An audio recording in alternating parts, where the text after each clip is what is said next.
और यह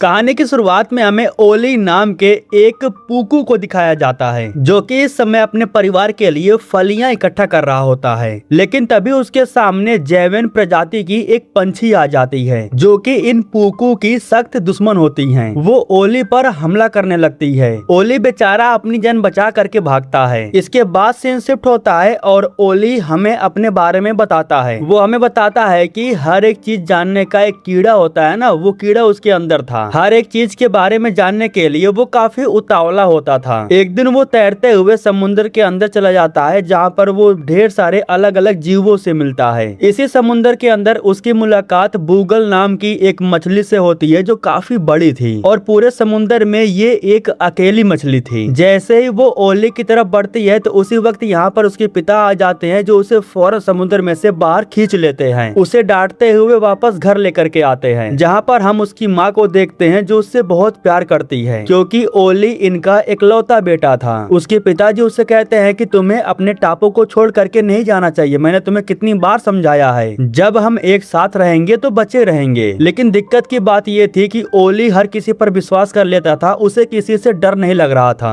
इसलिए उसके पिताजी उसे कहते हैं कि तुम्हें वो वाली कहानी सुनानी पड़ेगी। उस कहानी को सुनने के बाद तुम कभी भी जंगल में खुलेआम नहीं घूमोगे। उसी समय यहाँ पर ओली की दादी माँ आ जाती है, जो ओली को वो कहानी सुनाती हैं। वो बताती हैं कि आज से कई साल पहले इस जंगल के सारे जानवर मिलजुल करके रहते थे, लेकिन फिर अचानक से न जाने कहां से इस जंगल में भेड़िए आ गए। वो यहाँ पर शांति से रहने के लिए नहीं आए थे, बल्कि सारे जानवरों पर अपना रोब झाड़ने आए थे। आए दिन वो जानवरों पर हमला करके उन्हें खा करके अपना पेट भरते थे, जिसकी वजह से सारे जानवरों में डर पैदा हो गया। हर जानवर जंगल में छुप करके रहने लगा। लेकिन फिर अचानक से इस जंगल में एंट्री होती है महान जू की, जो इतने विशाल थे कि उनके अंदर ही एक बड़ा सा जंगल समाया हुआ था। उन्होंने इस जंगल के सारे जानवरों को चमकती हुई कलियां दी। इन कलियों में असीम शक्तियां थी। इस कली की वजह से सारे जानवर अपना रूप बदल सकते थे। सारे जानवर अपना अलग अलग रूप लेने लगे। एक बार फिर से इन सारे जानवरों के अंदर से डर निकल जाता है और अब एक बार फिर से सारे जानवर मिलजुल करके साथ में रहने लगे। लेकिन जब इस चीज के बारे में जंगल के भेड़िए को पता चला तो उससे रहा नहीं गया। बदला लेने के लिए एक कली का इस्तेमाल करके वो भस्मासुर बन गया। वो पहले से कहीं ज्यादा खतरनाक बन गया था। उसने सबसे पहले हमारे महान जू पर हमला किया। एक एक करके उसने अकेले ही हमारे 4 महान जू को मार डाला और जो बचे हुए जू थे उसने उन सब को डरा धमका करके यहाँ से भगा दिया। वो इस जंगल के अंदर दोबारा ना आ सके, इसलिए वो पहाड़ी को तोड़ दिया। पहाड़ टूटने के बाद एक बड़ा सा बांध बन गया। जंगल के अंदर जिस रास्ते से पानी आ रहा था वो बंद हो गया। इस तरीके से भस्मासुर वापस से जानवरों पर राज करने लगा और वो आज भी जंगलों में घूमता है और हमारे जैसों का शिकार करता है। खैर, ओली को कहानी पूरी सुना तो दी जाती है, लेकिन उसे कुछ खास फर्क नहीं पड़ता। वो डरता नहीं है। वो कहता है कि अरे यार, ये कोई कहानी है, इस कहानी से भला कौन डरेगा। खैर दोस्तों, इसके बाद वो अपने सारे लोगों के साथ फलियों के फसल को इकट्ठा करने के लिए चला जाता है। सर्दियों का मौसम आने वाला था, इसलिए ये सभी लोग मिल करके अपने फलियों के फसल को इकट्ठा करके रख रहे होते हैं। ये जो फली है ना, इसी को खा करके ये लोग अपना दिन बिताते हैं। फलियों को रखते वक्त ओली अचानक से आसमान में एक पंछी को देखता है, जो नीचे गिर पड़ती है। उस पंछी को देखने के बाद ओली के अंदर का कीड़ा फिर से फुदकने लगता है। ओली उस पंछी के पास जाता है और उसकी मासूमियत देख करके वो पिघल जाता है। लेकिन यहाँ पर ओली एक बहुत बड़ी गलती कर देता है। वो इस जैवेन के सामने अपनी फली को खोल करके दिखाता है। इसके बाद वो जैवेन को फली खाना भी सिखाता है। दोनों काफी खुश थे और बच्चों की तरह एक के बाद एक ढेर सारी फलियां खोल करके खाते हैं। लेकिन उसी समय यहाँ पर ओली के पिताजी आ जाते हैं और वो उस जैवेन को देख लेते हैं। हालांकि ओली कहता है कि डरिए मत, ये हमारे लिए खतरा नहीं है। लेकिन उस समय अचानक से वो जैवेन चिल्लाने लगती है। वो चिल्ला करके अपने ढेर सारे लोगों को बुला लेती है। इसके बाद वो जैवेन अपने सारे लोगों को फली खोलना सिखा देती है। जैसे ही इस चीज के बारे में सारे जैवन को पता चलता है तो वो फलियों पर हल्ला बोल देती हैं। सारे फलियों को ये खाने लगती हैं और अब इन पर इनका राज हो जाता है। ये तो वही बात हो गई कि चिड़िया चुग गई खेत। इनकी सारी मेहनत और सर्दियों का फसल जैवन ले लेती है। हालांकि इस चीज से ओली को भी बहुत पछतावा होता है और यही वजह थी कि इस समय ओली फलियों को चुरा रहा होता है और इस दौरान एक जैवन उसे देख लेती है, उस पर हमला कर देती है। लेकिन अचानक से इस जैवन को पता नहीं क्या हो जाता है, वो अपना मुंह घुमा करके यहाँ से भाग जाती है। ओली को इस चीज से फिलहाल कोई फर्क नहीं पड़ता क्योंकि उसकी जान बच गई थी। सारे पूकू जैवन से बचने के लिए सुरंग के अंदर रह रहे होते हैं और सबसे बुरी बात ये थी कि सर्दियों के लिए इनके पास कोई फसल नहीं बचा था। सर्दियां तो छोड़ो, अभी के लिए इनके पास फसल नहीं बची हुई थी। बड़ी मुश्किलों से इनका दिन कट रहा था। जैसे तैसे करके बड़ी मुश्किलों से ओली एक फली चुरा कर लाया था जिसे वो अपने पिताजी को देने की कोशिश करता है। हालांकि उसके पिताजी उसे देखते हैं लेकिन कोई जवाब नहीं देते। वो मुंह घुमा करके यहाँ से चले जाते हैं क्योंकि आज जो कुछ भी हो रहा था वो सिर्फ ओली की वजह से हो रहा था। इस चीज के बारे में ओली को भी बहुत पछतावा हो रहा था। उसे बहुत गुस्सा आ रहा था। गुस्से में वो अपनी टोकरी को दूर फेंक देता है। उसकी टोकरी में कांच के टुकड़े लगे हुए थे जो कि टूट जाते हैं। इन टूटे हुए कांच के टुकड़ों की रोशनी जब उस पर पड़ती है तब उसे वो बात याद आती है। इसी चमकती हुई कांच की वजह से जैवन ने उस पर हमला नहीं किया था बल्कि इसी रोशनी की वजह से वो पीछे मुड़ करके भाग गई थी। अब जाकर के ओली को समझ में आ जाता है कि इस कांच के रोशनी से उन्हें प्रॉब्लम होती है। कांच के टुकड़ों को ले जाकर के वो सभी जैवन पर फोकस मारता है जिसके बाद एक एक करके सारे जैवन फलियों को छोड़ करके यहाँ से भाग जाती हैं। इस तरीके से ओली सारे जैवन को भगाने में कामयाब हो जाता है। वो बहुत खुश होता है। लेकिन इनमें से एक जैवन बहुत चालाक थी। वो ओली को रोकने के लिए उस पर हमला करने के लिए आती है लेकिन ओली इस चीज के लिए तैयार था। वो कांच की टुकड़ों से उस पर रोशनी मार देता है जिसकी वजह से उसका बैलेंस बिगड़ जाता है। वो ओली से जाकर के टकरा जाती है।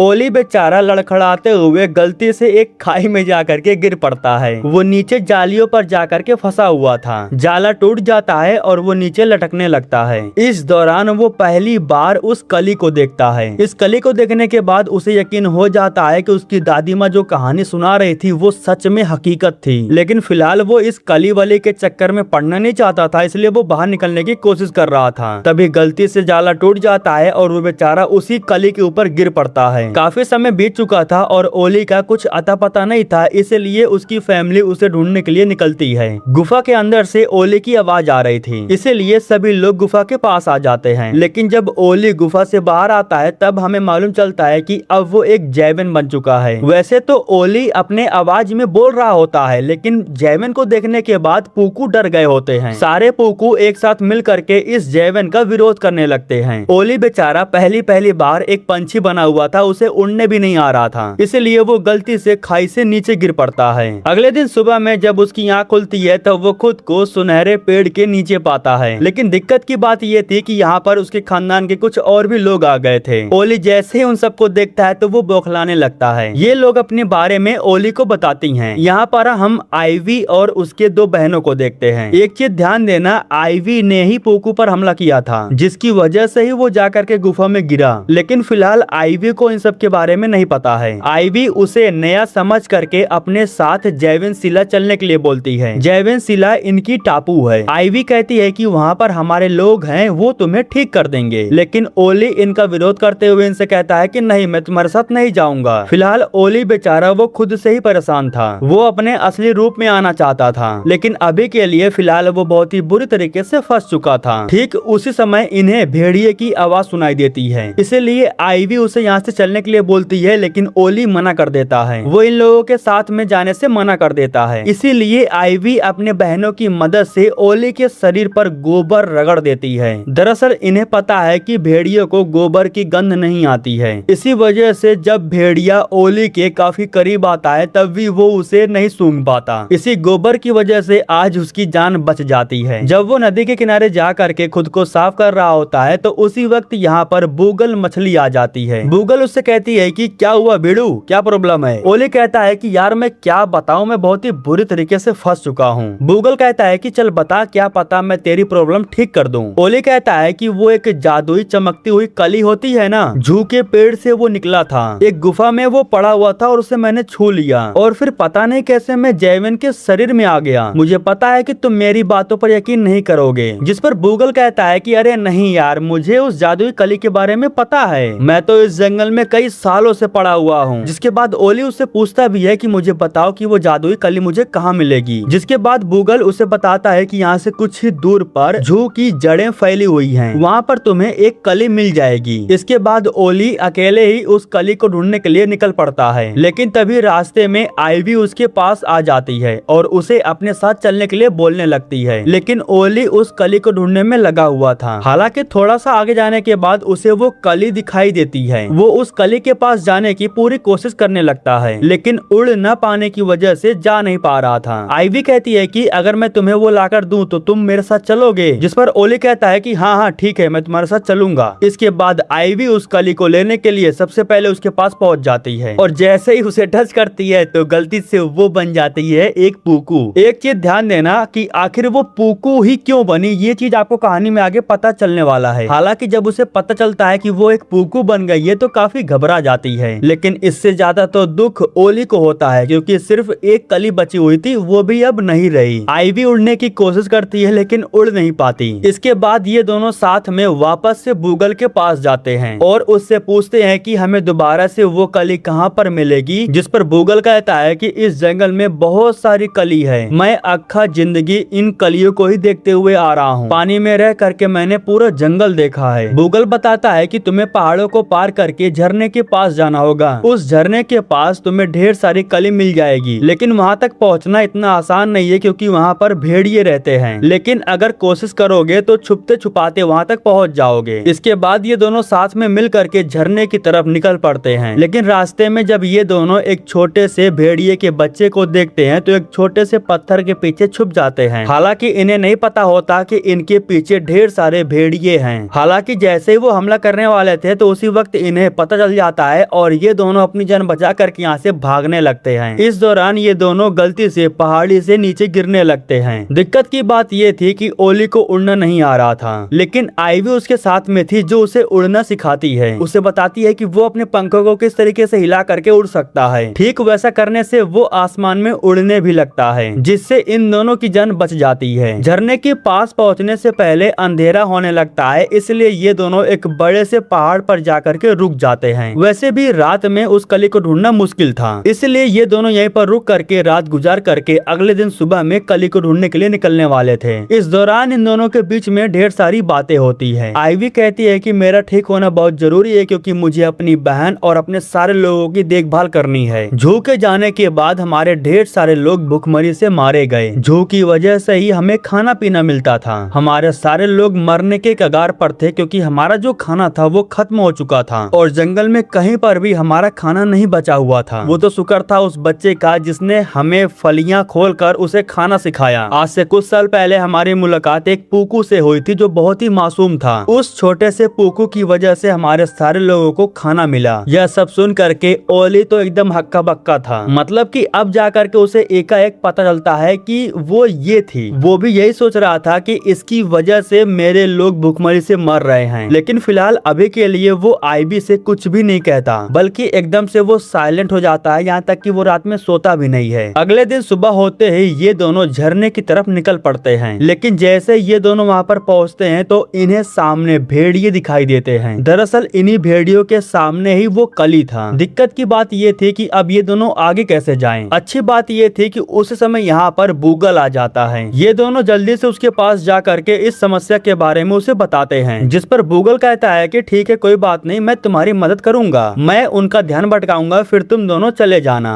बूगल की ये बात सुन करके दोनों ही बहुत खुश हो जाते हैं क्योंकि वो इन दोनों के लिए काफी कुछ कर रहा था। हालांकि वो दोनों बूगल से कहते भी हैं कि हम तुम्हें एक कली ला करके देंगे, फिर तुम हमारी तरह बन जाना और हमारे दोस्त बन करके रहना। यह सुन करके बूगल भी काफी खुश हो जाता है। इसके बाद वो एक छोटे से पत्थर पर मरने की एक्टिंग करता है। जैसे ही भेड़ियों की नजर इतने बड़े मछली पर जाती है तो वो उसे खाने के लिए उसकी तरफ भागते हैं, लेकिन बूगल ने पहले ही सारा मामला सेट कर रखा था। जैसे वो भाग करके आते हैं तभी वो कूद करके पानी के अंदर चली जाती है। इधर इन्हें जैसे ही मौका मिलता है तो ये दोनों साथ में मिल करके कली को ढूंढने लगते हैं। नीचे के साइड में इन्हें कली तो दिखाई देता है, लेकिन वो सिर्फ एक था। दिक्कत की बात ये थी कि इन्हें दो चाहिए था क्योंकि इन दोनों को अपना रूप बदलना था। तभी आईवी कहती है कि मुझे इस कली का इस्तेमाल करने दो। इस कली का इस्तेमाल करके जब मैं जैविन बन जाऊंगी तब हम दोनों साथ में उड़ करके दूसरा कली ढूंढ लेंगे। लेकिन तभी ओली उसके सामने आ जाता है क्योंकि उसे भरोसा नहीं था, एक बार भरोसा वैसे भी टूट चुका था। हालांकि तभी आइवी कहती है कि मुझे इसकी ज्यादा जरूरत है क्योंकि मुझे सर्दियों के लिए अपने लोगों के साथ मिल करके अपनी फलियों को इकट्ठा करना है। जब वो फलियों के बारे में सुनता है तो इतना सुनते ही ओली का माथा घूम जाता है। वो कहता है कि वो तुम्हारी फलियां नहीं है बल्कि हमारी है, तुमने हमसे वो चुराया है, सिर्फ तुम्हारी वजह से आज हम भूखे मर रहे हैं, तुम्हारे टुकड़ों पर पल रहे हैं। आइवी को अभी भी समझ में नहीं आ रहा था कि आखिर वो ऐसा क्यों कह रहा है, लेकिन जब वो आइवी को बताता है कि वो छोटा सा पोकू मैं था तब उसे इन सब के बारे में पता चलता है। जब ओली बताता है तब जाकर के आइवी को इस बात का एहसास होता है कि उन फलियों की वजह से ओली के लोगों को बहुत नुकसान हुआ है, लेकिन अभी तक इन सब के बारे में आइवी को पता नहीं था। खैर उसी वक्त यहाँ पर वो सारे भेड़िया आ जाते हैं जो इन्हें खाने के लिए इन पर हमला करते हैं। ये दोनों अपनी जान बचाने के लिए पीछे हटते हैं और बार बार बूगल को पुकारने लगते हैं। बूगल का नाम लेते हुए ये दोनों गलती से उस कली पर एक साथ में गिर पड़ते हैं और फिर ये दोनों एक साथ में बूगल बन जाते हैं। अब जा करके इन्हें इस बात का एहसास हुआ कि उस कली को छूने से पहले जो नाम ये लेंगी वही ये बन जाएंगे। ओली ने जैविन का नाम लिया था तो वो जैविन बन गया था, आइवी ने पूकू का नाम लिया था तो वो पूकू बन गई थी। फिलहाल अच्छी बात ये थी कि अभी के लिए इनके साथ में बूगल था जो इन लोगों को लेकर के बांध के पास जाने लगता है क्योंकि वहाँ पर ढेर सारी कलियां थी। इस बीच आइवी ओली के पास आती है और जो भी उसके साथ में हुआ था उन सब चीजों के लिए उससे माफी मांगती है। आइवी कहती है कि उसे बिल्कुल भी इस बात का एहसास नहीं था कि उसके लोग भुखमरी से मर रहे हैं। वो ओली से ये भी कहती है कि सही हो जाने के बाद वो सब कुछ फिर से ठीक करने की कोशिश करेगी। खैर कुछ समय के बाद ये तीनों उस बड़े से झरने के पास पहुंच जाते हैं जहाँ पर ढेर सारी कलियां थी। बूगल इन दोनों को एक साथ में लेकर के मछली मंडी बनाता है और तेजी से ऊपर की तरफ चढ़ने लगता है, लेकिन दिक्कत तब हो जाती है जब इनके सामने भेड़िए आ जाते हैं। भेड़िए का छोटा वाला बच्चा कुछ ज्यादा ही फुदक रहा था, इसीलिए वो गलती से नीचे गिर पड़ता है। वो तो अच्छी बात ये थी कि उसने एक पेड़ के डाली को पकड़ लिया था। बच्चे को बचाने के लिए सारे भेड़िए नीचे आ जाते हैं। इस बीच ओली के पास काफी अच्छा मौका था, वो अपने लोगों के साथ में ऊपर जा सकता था, लेकिन यहाँ वो ऐसा नहीं करता है बल्कि वो अपने लोगों के साथ मिल करके भेड़िए के बच्चे की जान बचाता है। वो भेड़िए के बच्चे को सही सलामत बचा लेता है। इसी वजह से भेड़िए भी दोबारा इन्हें रोकने के लिए इनके सामने नहीं आते। थोड़ा सा कोशिश करने के बाद ये सभी लोग उन कलियों के पास पहुंच जाते हैं। आइवी और ओली ये दोनों जल्दी से अपने असली रूप में आ जाते हैं। मौके पर बूगल भी इनके पास में ही था। ये लोग बूगल से कहते हैं कि तुम भी कुछ बन करके हमारे साथ आ जाओ। इसके बाद वो कलियों की तरफ छलांग लगा करके भस्मासुर का नाम लेता है और अगले ही पल उसे भस्मासुर का रूप मिल जाता है। रूप अभी मिलता है, पहले से ही वो भस्मासुर था। यहाँ पर वो खुद कबूल करता है कि झू ने उसे बेवकूफ बना करके एक मछली में कैद कर दिया था। कई सालों से वो उसी मछली के अंदर कैद था। वो काफी समय से मासूम की तलाश कर रहा था और भस्मासुर को ये मासूम मिल गए। उसने अपनी मीठी मीठी बातों में इन लोगों को फंसा लिया और फिर ये लोग खुद उसे ले करके कली के पास आ गए। इस दौरान आइवी कली का इस्तेमाल करके भस्मासुर को रोकना चाहती थी, लेकिन उसी समय भस्मासुर उससे पकड़ लेता है और उस पर हमला भी करता है, जिसकी वजह से आइवी बहुत ही बुरी तरीके से जख्मी हो जाती है। इसके बाद भस्मासुर उन कलियों को जला करके यहाँ से चला जाता है। आइवी की हालत बहुत खराब हो चुकी थी, वो मरने के करीब थी, लेकिन ओली हार नहीं मानता। वो उसे जैविन शिला ले जाने का फैसला करता है। कुछ चीजों का इस्तेमाल करके वो लकड़ियों का एक सामान बनाता है और उसी में आइवी को बांध करके उसे घसीटते हुए जैविन शिला लेकर के जाने लगता है। रास्ता बहुत कठिन भरा था, लेकिन जैसे तैसे करके वो जैविन शिला पहुंच जाता है। यहाँ पर पहुंचते ही ओली तुरंत बेहोश हो जाता है। हालांकि कुछ समय के बाद जब ओली को होश आता है तब वो अपने सामने आइवी को सही सलामत देख करके वो बहुत खुश होता है, उसे गले से लगा लेता है। इसके बाद आइवी उसे लेकर के बाहर जाती है और उसे अपने लोगों से मिलवाती है। वो ओली को ये भी बताती है कि तुमने हमें फलियां खाना सिखाया था, इसी वजह से आज ये सभी लोग जिंदा हैं। तुमने कुछ गलत नहीं किया था, तुम्हारी वजह से ही आज ये लोग जी रहे हैं। यह सब देख करके ओली को भी काफी गर्व महसूस होता है। उसी समय इन्हें जंगल में भयंकर आग लगा हुआ दिखाई देता है। इन्हें पता था कि ये आग भस्मासुर ने लगाया है। इस आग को देखने के बाद आइवी के लोग पीछे हट रहे थे, लेकिन आइवी अपने लोगों को समझाती है, उनसे कहती है कि अब हमें एक होना पड़ेगा, एक हो करके हमें लोगों की मदद करनी होगी, हमें मिल करके सारे जानवर को बचाना होगा, हम इस तरीके से भाग नहीं सकते। आइवी की बात मान करके सभी लोग जंगल की तरफ जाने लगते लगते हैं जानवरों को बचाने के लिए। जंगल में भयंकर आग लगी हुई थी और सारे जानवर जंगल में फंसे हुए थे। आईवी के लोग इन सारे जानवरों को रास्ता दिखा करके वहाँ से बाहर निकालते हैं। सारे जानवर सही सलामत बाहर तो आ जाते हैं, लेकिन दिक्कत की बात ये थी कि ये लोग अब जाएंगे कहाँ पर। फिलहाल इस वक्त सिर्फ पूकू आइलैंड बचा हुआ था, यानी कि जो ओली का घर है सिर्फ वही बचा हुआ था। ओली इन सबको अपने घर पर ले जाने के लिए तैयार हो जाता है, लेकिन उस समय यहाँ पर भेड़िए आ जाते हैं जो किसी को नुकसान नहीं पहुँचाते, बल्कि ये लोग ओली को शुक्रिया कहते हैं, क्योंकि ओली की वजह से ही भेड़िए की बच्चे की जान बची थी। अब इसके बाद भेड़िए भी इनके साथ में हो जाते हैं और इनकी हेल्प करने लगते हैं। सारा जंगल जल रहा था, इसलिए सारे जानवर भाग करके पूकू आइलैंड पर जा रहे थे। ओली के माता पिता और उसके लोग दूर से इन सारे जानवर को अपने आइलैंड पर आता हुआ देख भी रहे थे। ओली के माता पिता जब ओली को देखते हैं तो वो हैरान हो जाते हैं और काफी खुश भी होते हैं, क्योंकि उन्हें पता नहीं था कि उनका बेटा अभी भी जिंदा है। फिलहाल वो सारे जानवरों को अपने आइलैंड से जाने के लिए बोलते हैं। हालांकि ओली कहता है कि बस एक बार और भरोसा कर लो, इन सारे जानवरों का घर उजड़ चुका है, इनके पास और कोई जगह नहीं है, हमें फिर से एक होना पड़ेगा और एक हो करके साथ में रहना पड़ेगा। अपने बेटे की बात मान करके वो इनकी हेल्प करने के लिए तैयार हो जाते हैं। वो इन सारे जानवरों को अपने आइलैंड पर रुकने देते हैं, लेकिन उस समय दूर से भस्मासुर चिल्लाता है और ओली को चैलेंज देता है कि वो सबको खत्म कर देगा। इसके बाद वो आइलैंड की तरफ आने लगता है। सभी जानवरों को बचाने के लिए ओली के पास सिर्फ एक ऑप्शन बचा हुआ था। वो वापस से उसी गुफा के अंदर जाता है जिस गुफा के अंदर वो गलती से गिर करके जैविन बना था।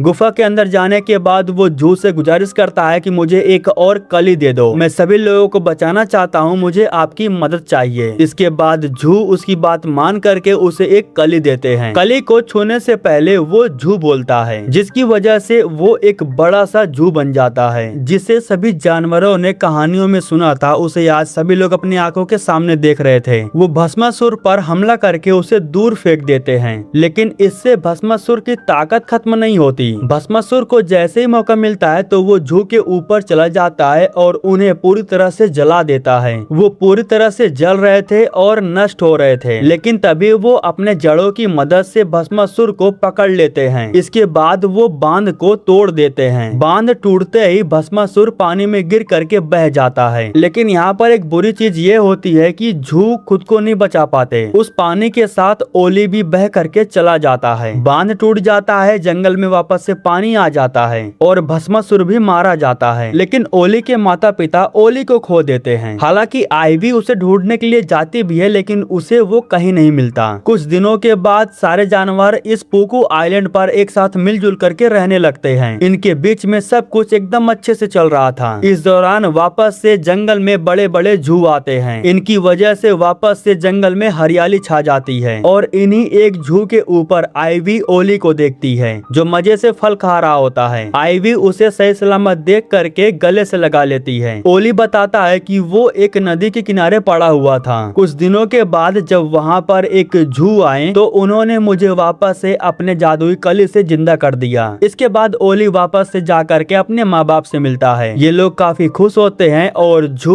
ओली का सम्मान करते हैं, क्योंकि उसी की वजह से आज ये जंगल सुरक्षित है। इसी के साथ दोस्तों ये कहानी यहीं पर खत्म हो जाती है।